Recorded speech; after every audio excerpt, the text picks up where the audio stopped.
안녕하세요. 저는 결혼을 막 앞뒀던 애신인데요. 여러 기혼자분들의 조언을 구할 수 있을 것 같아서 이렇게 사연을 보내게 되었습니다. 제 나이는 올해 37이에요. 예전 같으면 늦었다고 할 수도 있었겠지만 요즘 사람들 결혼하는 추세를 보면 절대로 늦은 나이도 아니라고 생각했습니다. 그러니 결혼을 서둘러 하려는 마음이 지금까지도 없었죠. 다만 제가 1년 전부터 교제를 해오던 남친이 있었는데요. 이 사람을 만나면서는 괜히 결혼을 빨리 해보고도 싶고 하면 좋겠다는 생각이 들더라고요. 이왕 하게 된다면 더 빨리 하는 게 낫지 않나 싶은 생각도 들었을 정도로 저에게는 배우자로 딱인 사람이었습니다. 둘 다 비슷한 학력의 직장, 그리고 사는 동네까지도 가까웠던 바람에 영락없이 서로에게는 조건까지도 잘 맞았죠. 요즘같이 여성들을 상대로 데이트 폭력도 많이 일어나고 치안에 문제가 많은 상황에서 이것저것 아무리 따져봐도 제 남친은 저에게 좋은 사람이었어요. 그러다 그만 사고를 쳐버리고 말았습니다. 제가 혼전 임신을 해버린 것이었어요. 아직 식도 올리지 않았고 혼인신고조차 안 한 처녀인데 덜컥 임신을 해버린 겁니다. 머릿속이 순간 까마득 하더라고요. 제가 코로나에 걸린 적이 있어서 잠깐 마법의 날이 찾아오지 않았을 적에도 코로나 후유증일 것이라고만 생각을 했습니다. 괜히 구역질이 나오는 것도 다 코로나 후유증 때문일 것이다 싶었죠. 하지만 시간이 지날수록 증상들이 모두 다 임산부 증상인 거예요. 배가 바로 나오진 않았었지만 이상하게 몸이 무겁고 또 피곤하고 잠까지 오는 것이 말이죠. 불안해하기만 하다가 이대로는 내가 먼저 숨통이 막혀 죽겠구나 싶었던 바람에 급하게 혼자 임신 테스트를 했고요. 도질이 뜬 걸 확인한 순간 저도 모르게 한숨부터 흘러나왔습니다. 큰일 났구나 싶어서 말입니다. 내가 결혼을 늦게 하는 줄은 이미 내 나이를 보면 파악을 하고는 있었지만 임신부터 덜컥 하게 될 줄은 생각지도 못했었죠. 이걸 어쩌나 잠깐 고민을 했지만 남친에게 털어놔도 괜찮을 거라고 바로 판단을 내렸습니다. 연애를 해오며 지금까지 제가 못났다고 생각해 본 적이 없는 사람이었었고 그랬었기 때문에 충분히 믿음직스러울 거다 싶었죠. 아이를 혼자 가진 것도 아니고 다 큰 결혼 정년기에 남녀 둘이서 만들어낸 것이었으니 제가 임신을 했다고 하면 남친이 충분히 이해해주고 또 감싸줄 거다 싶었습니다. 적어도 제가 알던 제 남친은 그런 사람이었어요. 그런데 이게 참 막상 최악의 상황이 닥쳐보고 나니까 사람의 본심이라는 것이 튀어나오더라고요. 안 그럴 줄 알았던 사람에게까지도 말입니다. 설렘 반 긴장 반으로 임신 사실을 알렸더니 제가 한숨을 쉬었던 것처럼 똑같이 남친도 한참 한숨을 쉬며 이 사태를 어떻게 해결해야 하냐고 고심을 하더라고요. 축하한다는 말 한마디라도 예의상 해줄 거라 생각했던 예상과는 달리 너무나 차갑고 싫어하는 티를 내기만 하던 남친의 모습에 무지하게 실망하고 또 서글펐습니다. 그리고 그때서야 살짝 정신을 차렸죠. 내가 너무 축하를 받을 것이라고만 생각을 하고 있었는데 지금부터라도 정신을 차리고 냉정하게 현실을 판단해야겠다고 말입니다. 그래서 하나부터 열까지 남친을 부여잡고 상의를 해가며 아이를 어떻게 해야 할지, 우리가 더 관계를 지속해야 할지에 대해 끊임없이 대화를 나눴습니다. 그러다 결론은 아주 뜬금없는 곳에서 결정이 되었어요. 애비 시어머니라는 분께서 아주 적극적으로 저희 두 사람의 문제를 해결해 주겠다고 나서신 겁니다. 결혼을 꼭 하라면서 말이죠. 임신 사실을 털어놓은 후 이틀 내내 남친이랑 앞날에 대해서 대화를 나누며 저 또한 많이 복잡하고 힘들었던 때였어요. 감히 저희 부모님께는 이 사실을 먼저 털어놓지도 못한 채 일단 남친이랑 의견 조율을 다 하고 나서 나중에서야 말씀을 드릴 계획이었습니다. 안 그럼 우리 부모님께서 저에게 많이 실망할 일이 생길지도 몰랐으니까요. 부모님의 눈치를 누구보다 많이 보면서 남친과 대화를 하던 중이었는데 예비 시어머니께서 연락이 오시더니만 옆에 제가 있다고 하니 이곳으로 오겠다면서 당장 만날 약속을 잡아버리셨습니다. 정말 한순간에 만남이 성사된 것이었죠. 혼전 임신을 하기 전까지만 해도 결혼을 당장 해야겠다고 말을 주고받은 게 아니었는지라 서로의 부모님을 뵐 일은 없었거든요. 임신 사실을 알리고 난 후에도 저희끼리 아직 대화가 충분히 마무리되지 못한 상황이었기 때문에 서로의 부모님을 이 일에 끌어들일 타이밍은 결코 아니었습니다. 그런데 갑자기 제가 옆에 있다고 하니 저를 보러 당장 오겠다고 하시는 거예요. 그래서 순간 촉이 팍 왔죠.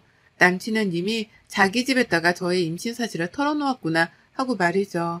저에게는 부모님께 말 한마디조차 꺼내기 힘든 말이었는데 남친에게는 이게 그리 쉬운 말이었나 싶어서 현타가 왔습니다. 무엇보다도 여친을 임신시킨 사실이 뭐 대단한 자랑이라고 그걸 해결도 보기 전에 자기 엄마한테 털어놓냐고요. 남친은 제가 부르던 마마보이였나 싶기도 해서 혼동도 오고 입이 가벼운 사람인가 싶어 괜히 불신이 생기기도 했어요.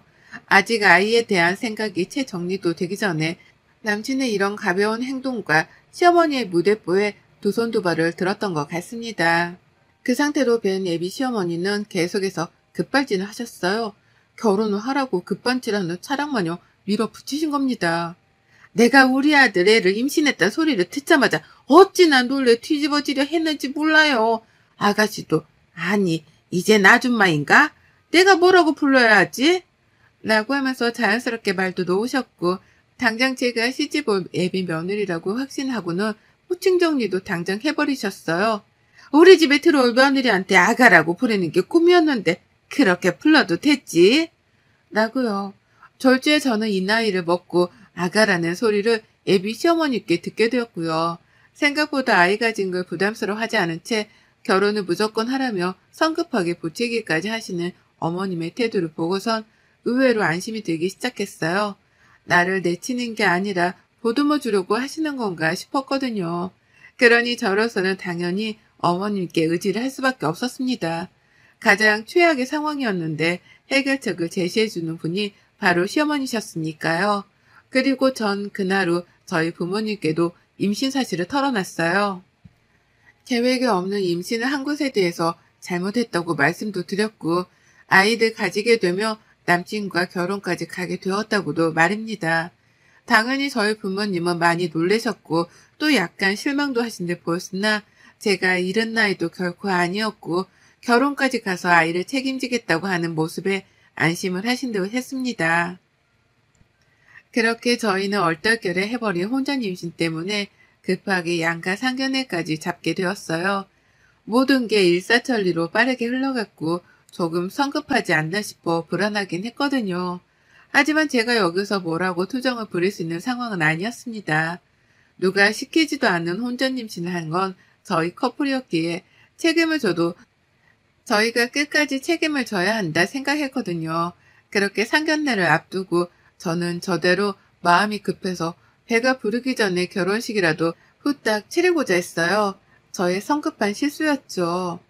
각자 직장을 다니느라 너무 바쁜 사람들이어서 최대한 시간이 나는 주말마다 결혼식장도 돌아보고 드레스도 입어보면서 결혼 준비를 했습니다.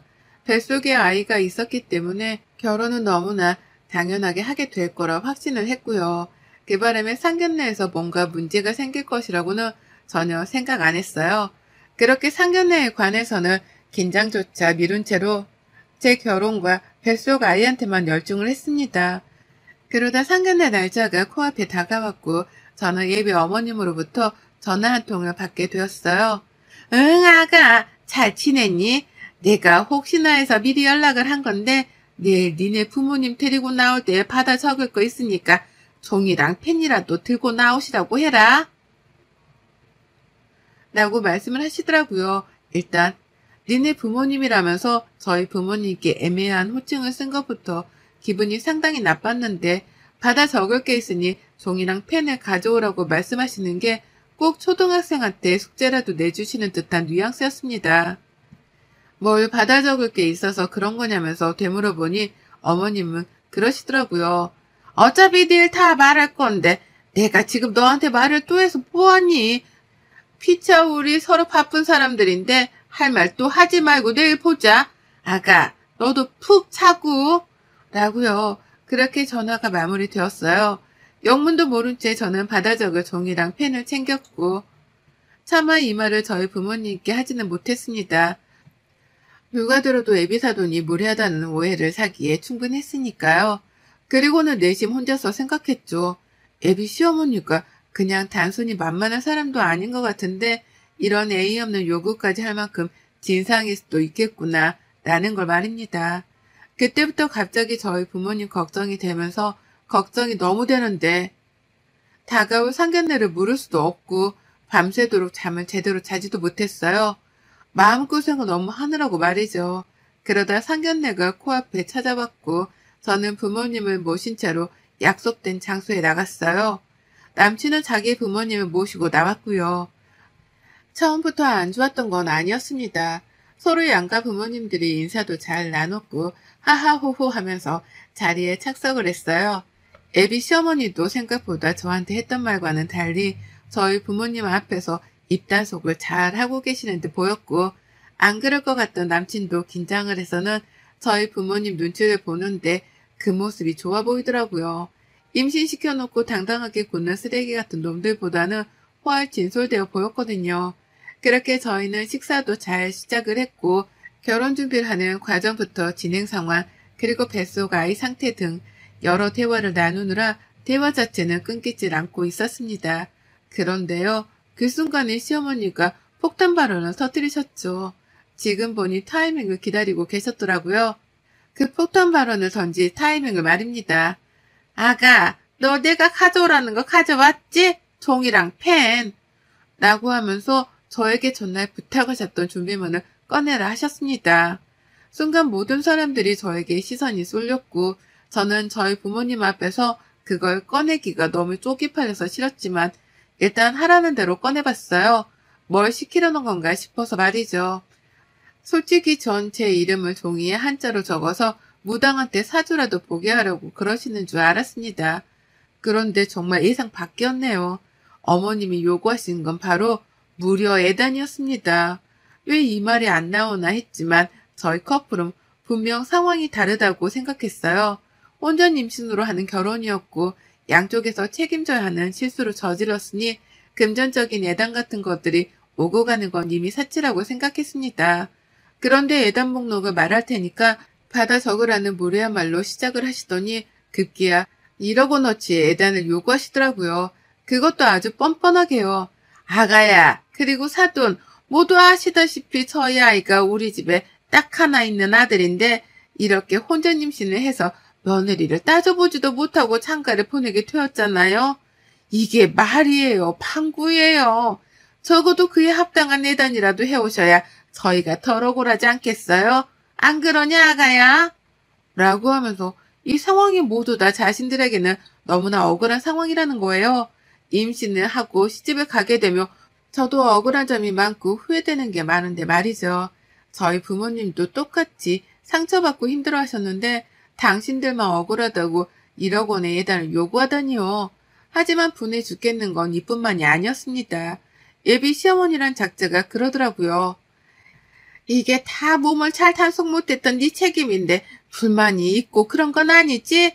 좋은 직장 다니면서 여태 시집도 안 갔었는데 그런 네가 1억이 없을 리도 없고 이걸 가지고 부담스럽다며 못 주고 그런 건 아니지? 라고요. 가스라이팅을 날려도 정도껏 날려야지 1억이 누구의 이름이라는 듯이 당연하게 줄 수 있는 금액일 거라며 몇 번이고 물음표가 담긴 질문을 던져내는데 그 자리에서 그만 자리를 박차 일어나 버리고야 말았습니다. 저는 저희 부모님이 이런 말 같자는 소리를 듣는 걸 멈춰야 했어요. 그리고는 남친과 어머님을 번갈아 가며 이렇게 물었습니다. 어머님은 얼마나 주실 건데요? 저희 집에요? 저도 임신을 해서 지금 시집을 가야만 하는 상황인데 저희가 억울한 건 안 보이세요? 라고요. 몸을 단속 못한 건 나뿐만이 아니라 어머님 아드님도 마찬가지라며 격양이 돼서는 얼굴이 뻘개져 언성을 높였더니만 애비 시어머니가 그러시더라고요. 아휴, 행실이 참 폭이 그렇네. 라고 말이죠. 이렇게 나오니 저도 더는 할 말이 없었습니다. 이미 머릿속으로는 제가 몸이 가볍게 다루는 여자였기 때문에 혼전 임신도 되었고 그래서 저희 커플이 결혼을 하는 거라고 생각하는 분이셨어요. 이미 그렇게 결론을 내리고는 무려 1억 원어치 예단까지 뻔뻔하게 요구를 하시는데 그런 어머님을 설득할 방도는 없다고 판단했습니다. 사는 동네도 비슷하고 환경도 비슷해서 경제적인 상황도 우리 집이랑 다를 바가 없을 게 뻔한데 어떻게 1억 원이라는 어마어마한 예단을 요구할 생각을 했는지 도통 이해를 할 수 없었어요. 아빠가 괜히 헛기침을 하며 허허 웃으셨는데 그건 저만큼이나 어머님 말씀에 황당해 하셨죠. 여기서 빠르게 판단을 해야 내 남은 인생이 시궁창으로 빠질지 아니면 구사일생을 해서 다시 잘 살아갈 수 있을지 결론이 날 거다 싶었습니다. 뱃속에 아이가 있는 상황이어서 마냥 객관적이고 냉정하게 판단할 수는 없었어요. 잘못했다가는 죄 없는 내 아이만 불쌍한 인생을 살아가게 될 수도 있었으니까요. 하지만 혼전 임신을 한 것에 대해서 여자 쪽으로만 책임을 돌리고 내 부모님이 옆에 계시는 와중에도 몸을 잘 단속 못해서 임신을 한 거라는 믿을 수 없는 발언을 퍼부은 시어머니셨습니다. 그런 말과 생각하는 분들을 두고서 결혼을 하겠다고 더 얘기를 나누긴 힘들었네요. 결혼을 할 이유도 없었고 말이죠. 그래서 당장 판가름을 내렸어요. 이 결혼은 더 늦기 전에 지금 당장 파토를 내고 없던 일로 해야겠다고 말입니다. 뱃속 아이는 나한테 있었고 결국 내가 결혼을 해서 아이 아빠를 두고 사는지 마는지에 대해서 결정을 해야 할 일이었네요. 어차피 뱃속 아이는 남친과 저의 아이였기 때문에 양육비 요구는 당당하게 할 수 있었고 그래서 혼자서 아이를 키운다고 해도 크게 달라질 건 없다 싶었습니다. 조금 전까지만 해도 혼자서 아이를 키운다는 것에 대해서 전혀 이해를 못하고 또 무서워 겁이 났는데요. 시어머니의 말도 안 되는 막말을 듣고 나니 저 혼자서도 아이를 너무나 잘 키울 수 있을 것 같은 자신감이 팍팍 들더라고요. 저 혼자서도 남편이라는 존재 따위 없이 좋은 환경에서 아이를 더 건강하게 키울 수 있을 거란 확신까지 차오른 그때 저는 당당하게 요구했습니다. 이 결혼은 처음부터 없었던 걸로 하겠다고 말입니다. 애초에 결혼이란 걸 할 생각조차 없었다는 듯이 저는 냉정하게 말했어요. 됐어요. 그럴 바에는 이 결혼 안 하는 게 낫지. 엄마 아빠 일어나. 나 혼자 키우고 말지. 저런 내 아빠에 저런 할머니 내 아이한테 필요 없어. 라고요. 그러자 저희 부모님 처음에는 다시 한번 생각을 해봐야 할 문제라면서 시어머니를 다독이더라고요. 애단 1억은 너무했고 그 중간에서 조율을 하며 합의점을 찾자고 말이죠. 아무래도 딸이 혼자서 아이를 키우려고 하니 너무 걱정이 되어서는 일단 애비 시어머니께 최선의 대답을 들어보기라도 해야겠다 싶으셨던 것 같습니다. 하지만 저의 단호한 태도에 시어머니는 오히려 역정을 내며 성질을 부리셨고요. 그런 태도를 보고 있던 저희 아버지가 정말 먼저 터지고야 마셨어요. 내 딸이 당신들인 줄 아나 본데 착각하지 말고 말 똑바로 던지세요. 라면서 아주 단호하고 멋지다 싶을 정도로 옳은 말을 호탕하게 뱉어내셨습니다. 어찌나 보는 저까지도 무서웠는지 몰라요. 아빠가 나서서 옳은 소리를 하니 애비 시어머니가 방금 전까지 1억 어쩌고 하며 주접을 떨더니 더는 말을 꺼내지 못하더라고요. 그러면서 남친이랑 예비 시아버지를 막 쳐다보는데 그 모습은 마치 자신을 얼른 도와주려 한마디라도 거들어달라고 신호를 보내는 것만 같았습니다. 하지만 남친이랑 예비 시부는 그 어느 누구도 그 상황에서 더 말을 보태지 못했어요. 자기들도 알았던 거죠. 임신을 한 게 저 혼자만의 책임이 아니고 당신 아들에게도 책임이 있는데 시어머니가 무례하게 나섰다는 걸 말입니다. 그래서인지 남친은 자기 엄마 편을 들기보다는 그제서야 저희 아버지를 진정시키려 하기만 바빴어요. 오해가 있었던 것 같다는 말도 안 되는 변명을 하면서 어떻게든 더 대화를 이어나가 보려 했는데 이미 때는 늦었죠. 이 결혼은 절대 안 할 거니까 너는 앞으로 네 새끼한테 평생 양육비나 꼬박꼬박 보낼 각오나 하는 게 좋을 거야. 라는 말을 던지고 인사도 안 하고 자리를 떠났습니다. 저를 따라 저희 부모님께서도 바로 자리를 박차 나오셨고요. 뒤따라 허겁지겁 달려오던 남친, 그리고 사고를 쳤다고 직감하고 아이고 아가야! 라는 말과 함께 덩달아 뛰쳐나온 시어머니, 모두가 한꺼번에 상등신들처럼 보이더군요. 정신을 차리고 보니 내가 이런 사람들한테 시집을 갈 뻔했구나 싶어서 괜히 저까지 모질이처럼 느껴졌습니다. 바로 정을 떼고 아이를 혼자 키우겠다고 몇 번이나 호통을 치니 남친도 그렇고 예비 시모도 그렇고 이제서야 미안한지 어쩔 줄 몰라 하더라고요. 다시 상의를 해보자며 배가 나오기 전에 식을 올리자 하시는데 듣지도 않고 아빠 차를 타고서는 그 자리를 빠져나왔어요. 남친에게는 정말 이별이라며 헤어짐을 통보했고요. 이렇게 저는 결혼을 파토냈습니다. 뱃속 아이는 지금도 너무 건강한데요. 남친하고는 정말 결혼이 너무 하기 싫더라고요. 시어머니 때문이기도 했고 여러모로 상황이 저에게 결혼을 하지 말라고 신호를 보내는 중인 것만 같았습니다. 그래서 더욱 냉정하게 판단하기로 했고, 그 결과 저는 아이를 혼자 키우면서 남친에게 양육비를 요구하는 것으로 결정을 내렸어요. 걱정을 내려놓지 못하시는 부모님을 모시고서 변호사까지 찾아서는 법적 상담도 다 받았고요. 혹시나 하는 상황을 대비하기 위해서 남친에게는 양육비가 미지급 대시에 청구 소송도 감행할 예정이라는 통보도 보내놨습니다. 당연히 그 집에서는 결혼하면 그만이지 않냐며 펄쩍 뛰고 난리가 났어요. 어떻게든 제 마음을 돌려보겠다며 애비 시모란 작자는 저희 집에 한우 선물까지 보내더라고요. 바로 며칠 전에 1억 원의 예단 목록을 적으라고 공책이랑 펜까지 들고 오라 시킨 분이 말입니다. 그래서 저는 받은 한우 선물도 바로 되돌려 보냈고, 이제 진짜 혼자서 아이를 키울 작정으로 태교에 전념하기 시작했습니다. 혼자서 아이를 키워야 한다고 생각하니 전보다 더 마음이 강해지는 기분이 들더라고요. 어떻게든 나 혼자 해내야 한다는 생각에 불안하기만 하던 마음은 어느새 단단해져 가기 시작했고, 지금은 어떻게든 아이를 잘 키워보겠다며 돈도 더 열심히 모으고 있습니다. 저희 부모님도 적극적으로 도와준다고 하는 바람에 현재 다 같이 살 목적으로 이사도 알아보고 있어요. 최대한 남친한테서 멀리 떨어져 살며 건강한 정신 상태로 아이를 낳으려고 말이죠. 하마터면 제 인생에서 가장 위기의 순간이 될 뻔했는데 결론적으로는 슬기롭게 이겨내버린 것만 같아서 당장은 기쁩니다. 아이를 혼자 키우면서 우여곡절이 많겠지만 시작부터 1억 원을 뜯기고 시집을 가는 것보다는 이게 훨 현명하다 싶어요. 차라리 그 1억 원으로 내 아이에게 더 맛난 걸 먹이고 입히며 키울 수도 있는 거니까요. 먼저 1억이란 말도 안 되는 개소리로 저의 결정에 도움을 주신 예비 시어머니, 아니, 아줌마, 정신 똑바로 차리고 사세요. 당신 때문에 당신 아들은 자기 자식도 제대로 못 보고 양육비나 내주고 살아야 할 처지가 되었네요. 하나뿐인 아들이 소중하다더니만 아줌마 때문에 당신 아들 인생이 곤두박 지치게 생겼네요. 여러분의 생각은 댓글로 남겨주세요. 오늘도 시청해 주셔서 정말 감사합니다.